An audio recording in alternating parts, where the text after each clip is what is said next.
ಭಗವದ್ಗೀತಾ ಅಧ್ಯಾಯ 7 ಜ್ಞಾನ ವಿಜ್ಞಾನ ಯೋಗ ಶ್ಲೋಕ 22 ಸತಯಾ ಶ್ರದ್ಧಯಾ ಯುಕ್ತಃ ತಸ್ಯಾರಾಧನಮೀಹತೆ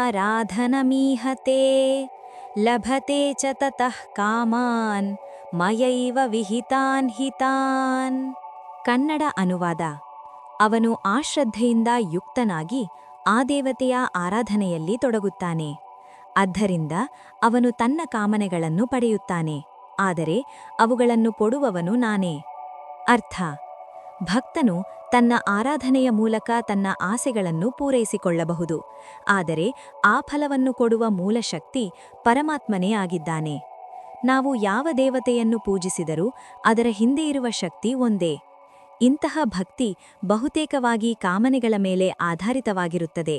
ಆದ್ದರಿಂದ ಅದು ತಾತ್ಕಾಲಿಕ ಫಲಗಳನ್ನು ಮಾತ್ರ ಕೊಡುತ್ತದೆ. ಫಲಕ್ಕಾಗಿ ಮಾಡುವ ಭಕ್ತಿಯು ದೈವ ಸಂಬಂಧವನ್ನು ಉಂಟುಮಾಡುತ್ತದೆ, ಆದರೆ ಪರಮಜ್ಞಾನವನ್ನು ಪಡೆಯಲು ಫಲದಾಚಿಯ ಭಕ್ತಿಯೇ ಅಗತ್ಯ ಎಂದು ಈ ಶ್ಲೋಕದಲ್ಲಿ ಶ್ರೀಕೃಷ್ಣನು ಹೇಳುತ್ತಾರೆ.